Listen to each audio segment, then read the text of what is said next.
Sister Ghost and I is just asking for your prayers. We one of our members we go short of, but God's gonna use us anyway. So we just ask you all, we can sing a song that you all know. Every day is the day of Thanksgiving. So you know the song, join in with us and help us out. All right.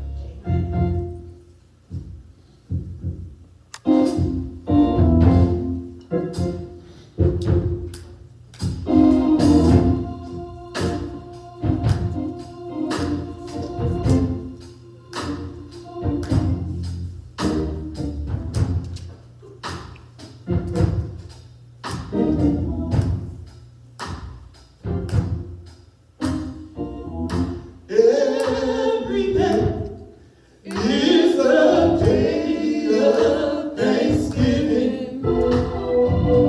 God's been so good to me. Every day He's blessing me. Every day is the day of Thanksgiving. Take the time to glorify the Lord today. Every day is the day of Thanksgiving. God's been so good to me. Every day He's blessing me. Every day is the day of Thanksgiving. Take the time to glorify the Lord today. He keeps blessing me. Oh, blessing me. He opens the door that I might see. He's blessing me. He keeps blessing me. Blessing me. Yes, He does. Take the time to glorify the Lord today. He keeps blessing me. Blessing me. He opens the door that I might see. He's blessing me. He keeps blessing me. Blessing me. Oh, take the time to glorify the Lord. Take the time to glorify the Lord. Take the time to glorify the Lord. Take the time to glorify the Lord. Take the time to glorify the Lord. Take the time to glorify the Lord. Take the time to glorify the Lord. Take the time to glorify the Lord. Take the time to glorify the Lord. Take the time to glorify the Lord. Take the time to glorify the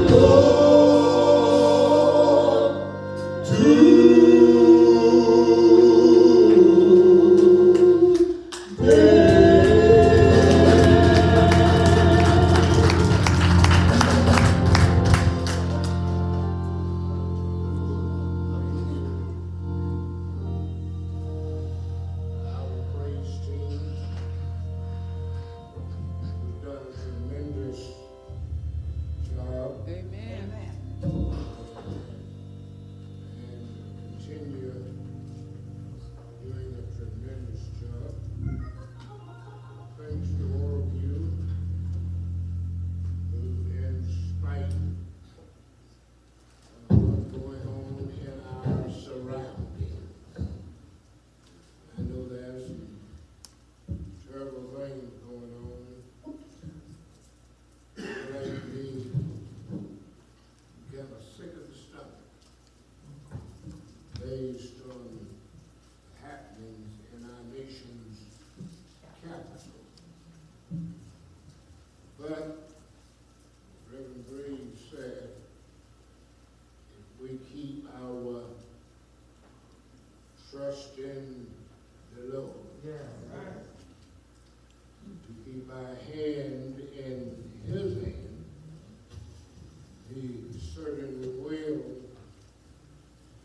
make everything all right. It's all right now. That's right. It's really all right now. We don't see it yet, but it's all right now. Amen. I'm eternally grateful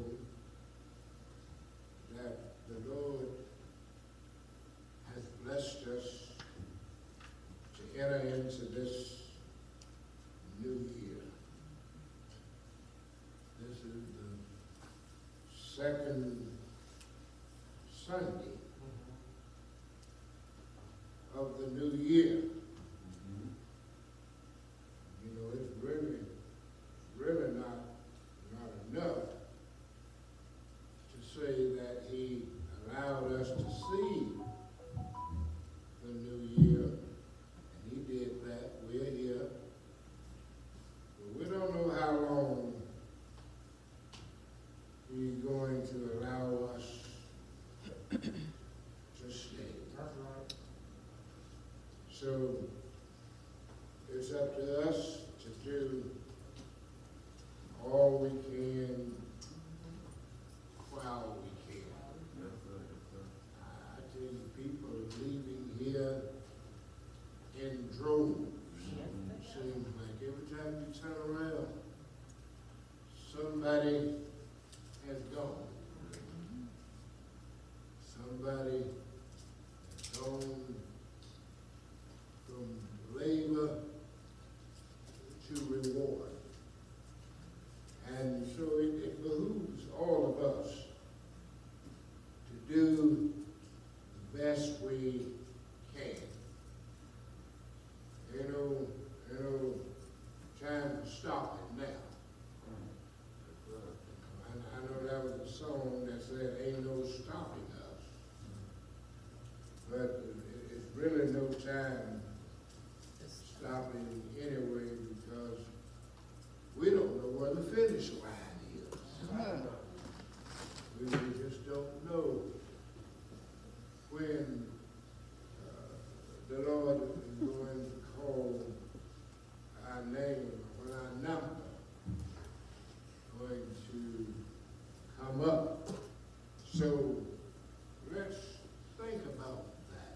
Let's thank Him for blessing us with this new year.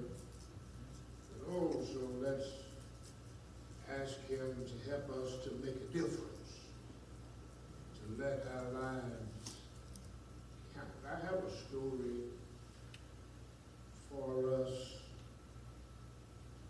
It's found in Genesis chapter 19.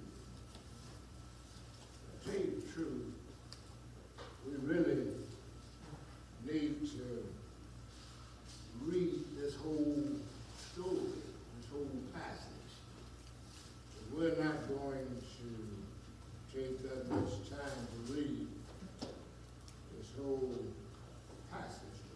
But we're going to pick out a few what I call select verses. And then we'll try to use this whole passage in our message.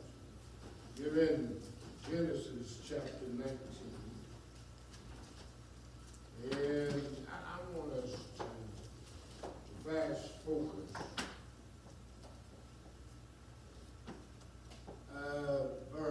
Start at verse 14.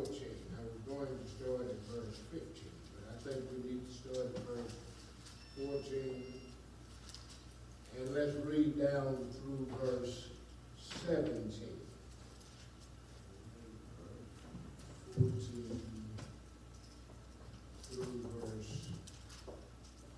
17. Genesis chapter 19. Are you there? Let's read together.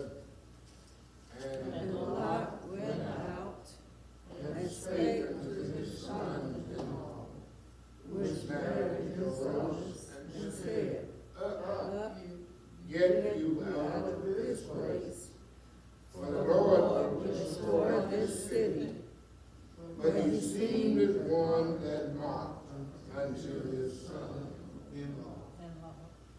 And when morning arose, then the angels hastened Lot, saying, Arise, and take thy wife, and thy two daughters, which are here, lest thou be consumed in the iniquity of the city. Verse 16, watch this. And while he lingered, the men laid hold upon his hand, and upon the hand of his wife, and upon the hand of his two daughters. And the Lord being merciful unto him, and they brought him forth, and set him without the city.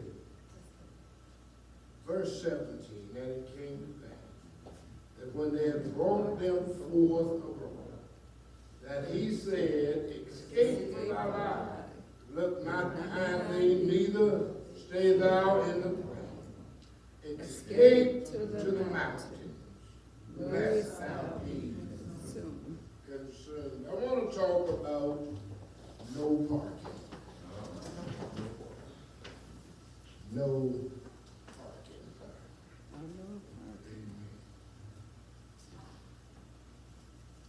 Frequently, we see these signs on certain streets in our cities, signs that read, no standing. Wonder why is there a precautionary measure against standing? Well, really, because it's not a safe place to stand. Some of the vehicles make wide turns. Some of the vehicles aren't paying attention. They just might run over you accidentally. But sign says, no standing, no parking. There's one you see regular that says, tow away zone. What does that mean? If you violate these regulations, your vehicle will be towed at your expense. In fact, if you park by one of these signs, you run the risk of getting a ticket or your vehicle being towed. Well, just like on our physical streets, in life, in the streets of our lives, there's some clear warning signs that says to us, no parking. If one parks by one of these signs that are meant to be life's warning signs, you also run the risk of being ticketed, fined. How do you get a ticket in life in the spiritual sense? Well,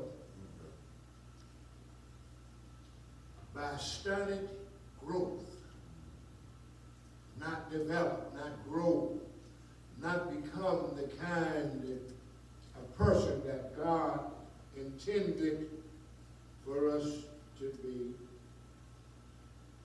are arrested, developed. And I'm sure you've seen people, you know people who were doing so well spiritually. They were new in the faith, they were young in Christianity, but they were doing so well, and then all of a sudden,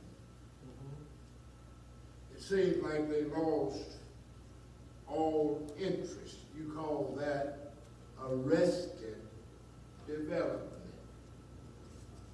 In William C. Fisher's book, Don't Park Here,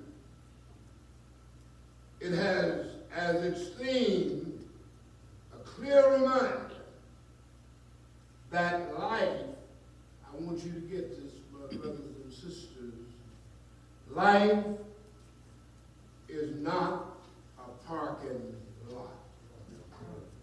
Matter of fact, that was recognized so vividly that even in some of our pop songs of our culture, there was a song that said, "No parking on the dance floor."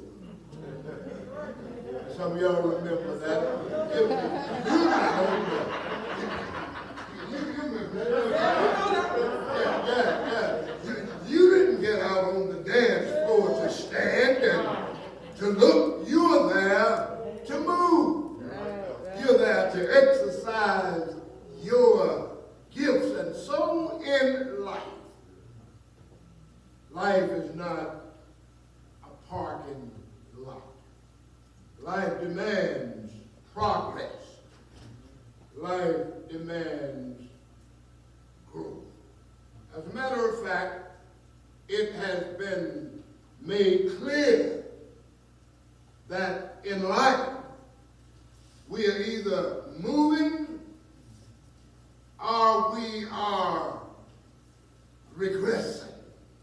You either progress or you regress. You're either gaining or you're losing what you have. How many have you seen those individuals that give their life to Christ and they are so excited? They're the first ones when the church doors open, they're the first one there. They want to do everything they possibly can for the cause of Christ. But then, after a while, they lose their interest. We either move or we lose. We either grow or we die. And I don't mean we die physically. We die spiritually. However, there is the temptation, and that's what I want to deal with. I want us to deal with the temptation to park, even though we know life is not a parking lot. Even though we know they enforce the no parking sign, we have a temptation to park occasionally. I remember many years ago when I took one of my children to school. We were trying to get them checked in, and everybody was doing the same thing. And I remember there was nowhere to park, and so I pulled up by this no parking spot. Sister Norman, I said, I'm just going to run in and run right back out. And that's what I did. I ran in and didn't take long to do what I'd gone in, and I ran back out. But guess what? You gotta take it. My car wasn't there. It frightened me because I thought somebody had stolen it, but somebody said, oh no, you parked there. They told. Life will tow you if you park in the no parking. Now, I know that sometimes we find comfortable places where we can can lounge. I'm not going. Now everybody that all of these empty seats are not vacated because people couldn't come. I know that there are some this morning that probably couldn't come for COVID reasons or whatever reason. But many have found a comfortable place to lounge and to relax. Some of them are even parked this morning. But written in the fiber of the universe is the demand to constantly grow. Why do we need to grow? Because growing allows us to narrow the gap between what we are and what we ought to be. Anybody here have a desire to reach your full potential? Anybody here know that God demands us to be more, to do more than what we are? As we grow, it allows us to narrow the gap between what we are and what we can be, or what we ought to be. Let me warn us this morning that life, just like the traffic police officer that writes the ticket, and I've seen them on TV, and it seems like they are excited to get you because their desire is to break you from parking in the no parking zone. And life will build us, believe it or not. Life will send us a bill, and it will hold us responsible for the margin of difference between what we are and what, through the grace of God, we might become. Let us take a moment now to look at our text. I'm almost ready to let you go. God called Abraham from out of his country, and notice God's promise to him. God promised him a land and a blessing. Sarah, his wife, joined him, and so did Lot, his nephew. However, I'm not real sure what the events were, but the Bible seems to suggest that there was an argument between Abraham and Lot. Whatever the situation was, subsequent events created a climate in which the two men had to part their ways. The text says that Lot looked toward Sodom. But not only did he look toward Sodom, it's one thing to look, but then, you know, the songwriter said it, yield not to temptation. He didn't say temptation was the sin, Right. but he said yielding Yielded to the temptation is the sin. All of us are human. All of us at one point or another have been tempted. Yes. You're walking down the street and you pick up a wallet that's got a lot of money in it. But then as you investigate, it got somebody's name in it also. You can do the right thing by turning and eating. But because it had $200, $300, $400, the temptation said, keep it. Nobody know that you found it. But then, when we are really trying to do the right thing, then we do what is right. They had to go their separate ways, and Lot looked towards Sodom. Now, it's not that Lot didn't know the reputation of Sodom, because he wasn't looking at what he ought to be looking at. He looked at the plush grassland, the pastures that had plenty water and grass for his cattle. And he said, well, I don't care. Abraham, you go ahead on. I'm going to stop here.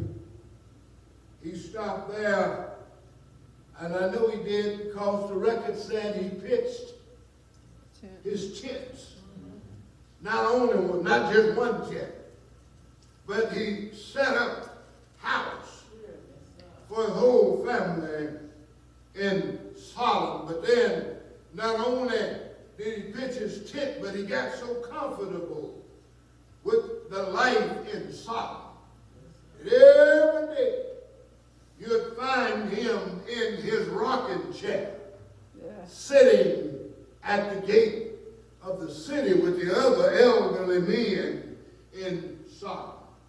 But in spite of Sodom's bad reputation, Lot was content to sit at the gate of a doomed town. What a commentary we have here. Here with Abraham on the move. Abraham refused to park.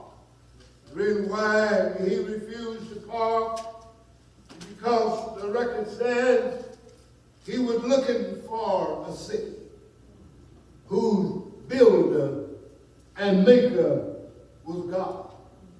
But Lot parked in a doomed city that was about to go up in smoke. Y'all going with me? Yes, Lot parked in a no parking zone in a doomed town while Abraham was on his knees.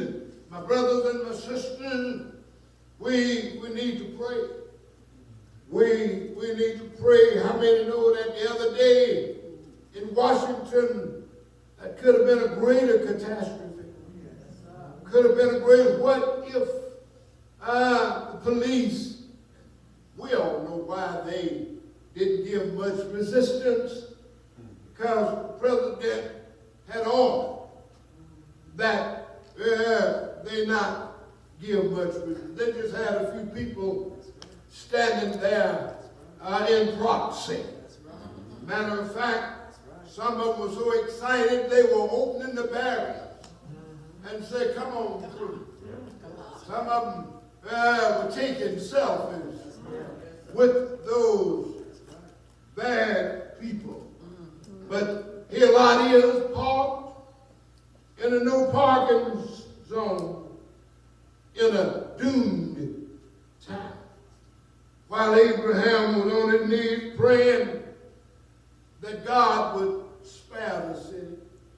Not because the city was a bad city. Not because it was a doomed city. But he said, God spared for the few righteous people that live here. Well, notice this. You have to notice in the invitation that God extended to Lot. God did extend Lot an invitation. In verse 17, you notice the call came to Lot, leave Sodom. Don't stop in the plain, but escape to the mountain.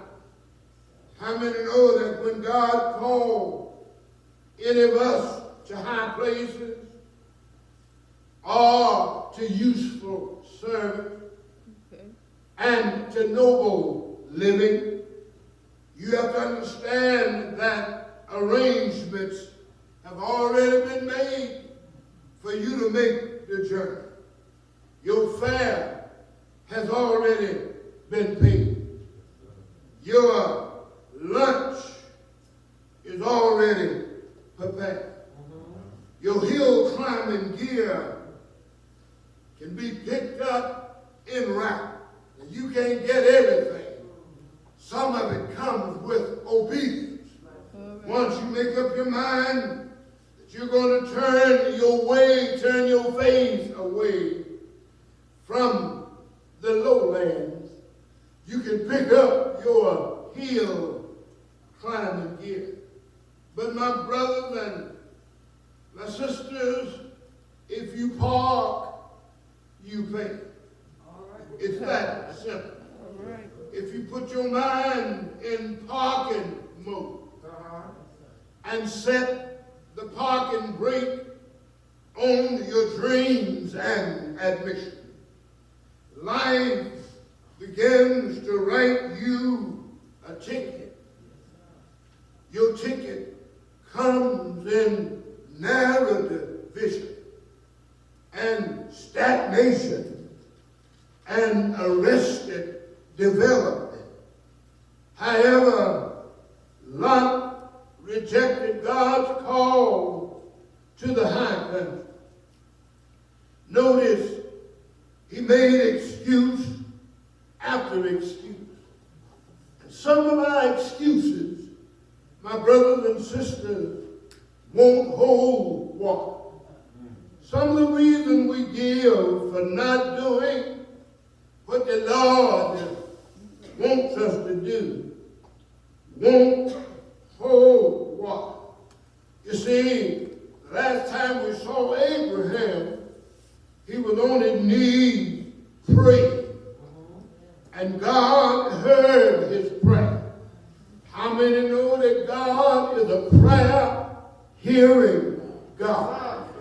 But not only does he hear prayer, but he also answers prayer. God heard Abraham's prayer, and he gave Lot a chance to start all over again. How many remember the song back in the day that said, starting all over again is gonna be rough, but we're gonna make it. How many know when we make up our minds to go with the Lord, it's not going to be easy, it's going to be difficult, but I believe that God will help us to make it. Is anybody here know God will help us to make it? So then, every now and then, you see God giving Lot a chance. He gave him a chance to leave the solid mistakes of the past. A chance to leave the swine land and come back home again. A chance to walk hand in hand with Abraham toward the hill country. But Lot decided to park instead of moving. I always wonder, who knows what might have become of Lot had he not parked. Lot may have had a blessing reserved in Abraham's blessing. Had he kept on moving. Well, better yet, who knows what you and I might accomplish for God if we keep moving, keep growing, keep on striving. I think I better close here, but I remember when I was a boy,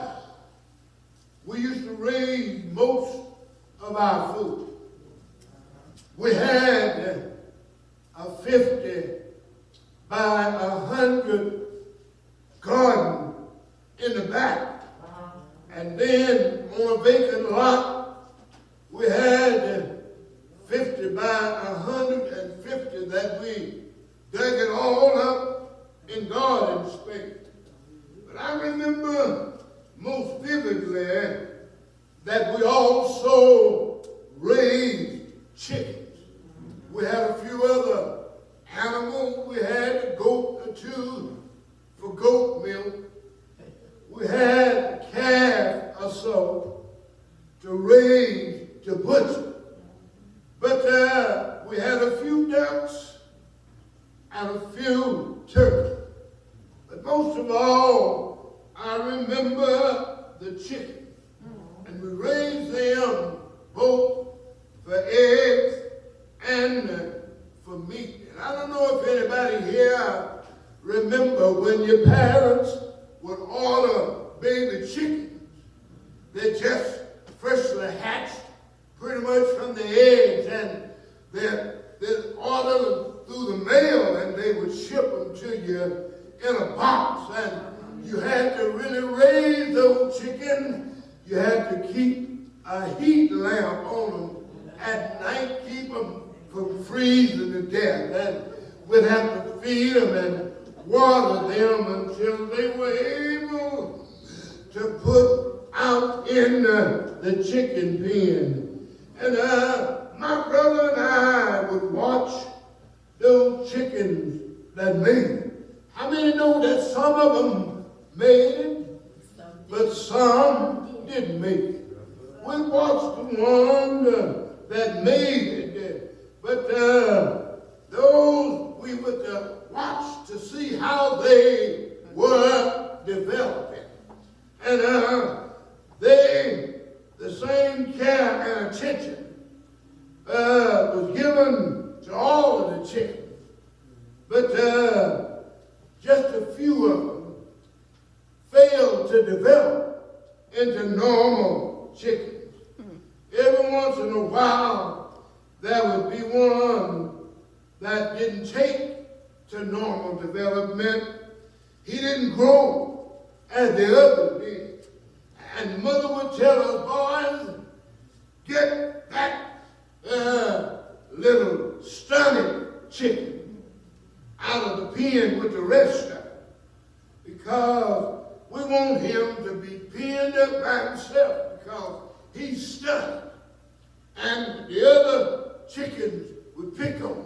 How many have seen him pick almost bare of feathers because the other chickens were picking on him because he was stunning? Well, can I tell you what happens in stunted growth? Stunted growth occurs when something or someone grows and develops faster on the outside than it does on the inside. How many know that our churches have many stunted Christians? Mainly because they're trying to show off their spiritual ability on the outside before developing on the inside.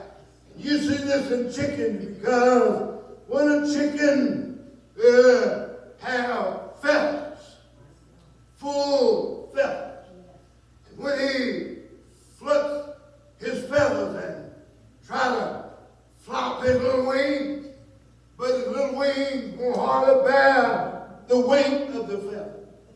Let you know that he stuck.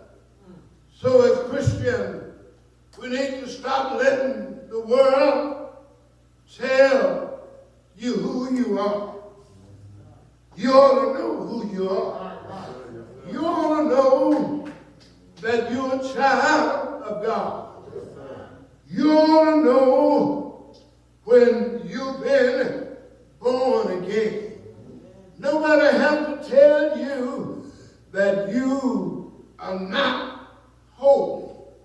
You ought to know that you are holy and full of the Spirit. And they ought to not have to tell you the kind of blood that flows in your vein, because my Bible said that Jesus said, I have royal vein, blood in my vein. And I know who I am, and you can't stop me. I'm a child of God, and you can't turn me around.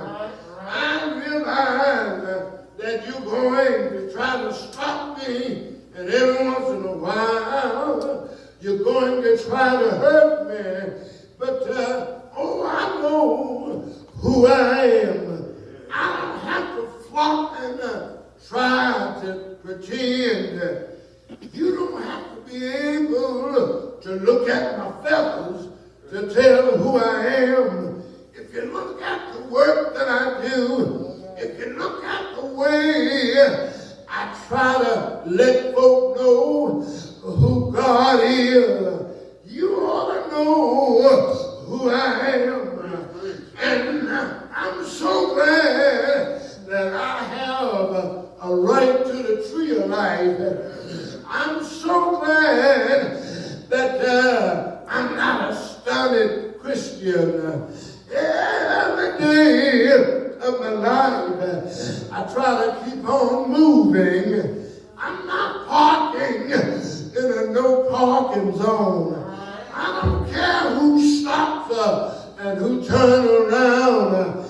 I told the Lord that I would hold out, and every day I try to keep on going. The reason I keep going is that I know one of these days, I don't know when, and I don't know why and how, but one thing I know is when the Lord comes back for me, I want to be ready. Is there anybody here that want to be ready when Jesus comes? Oh, I heard somebody say he's coming on a cloud and every eye will see him. I don't just want to see him. I want to go back with him when he comes.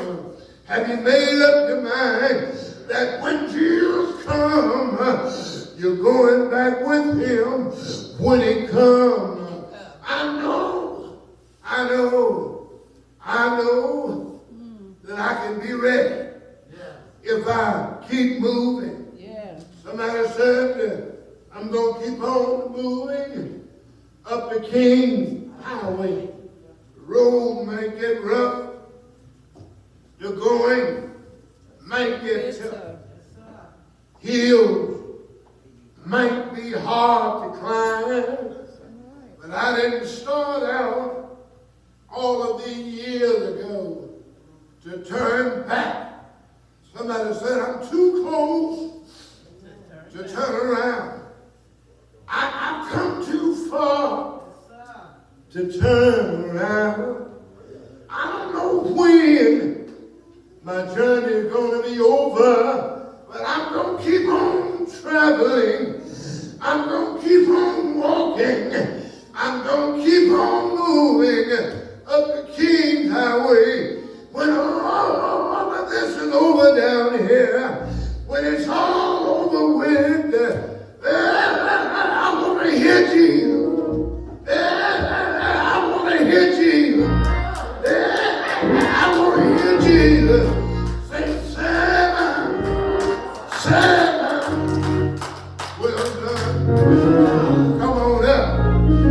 No parking here. Keep moving. It'll be over after a while. Keep moving. God is on your side.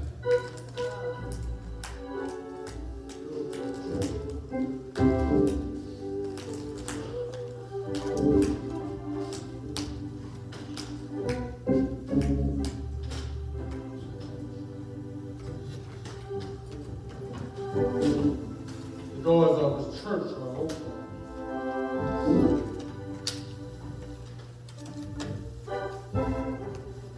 If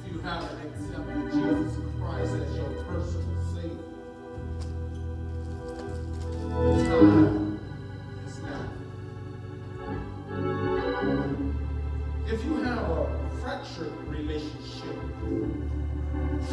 with God, the time is now. Even if you have a relationship with God and it's not where it needs to be, the time is right now.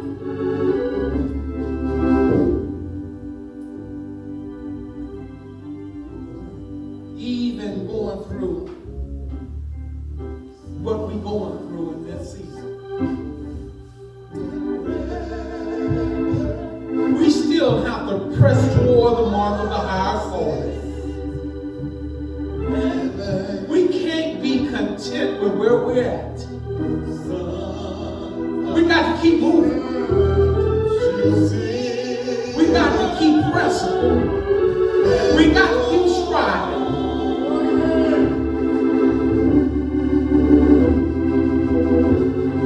I know the pandemic has wrecked all our lives, has thrown a monkey wrench in all our lives. We're in some uncomfortable times in our lives. But one thing I can assure you all that we still can find comfort in God. But the only way you can find that comfort is that you submit yourself to God.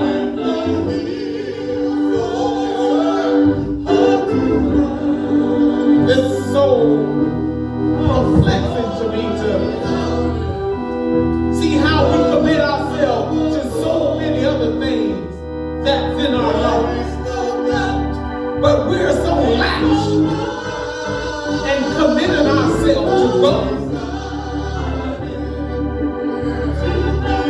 I think we dyslexic in our thinking. I think we need to put God first in our lives. Commit to God and then all the adorations that you have in and for your life. Watch God produce them for you. Is there one? Maybe there's one that needs prayer. They're struggling with some issues and some circumstances in their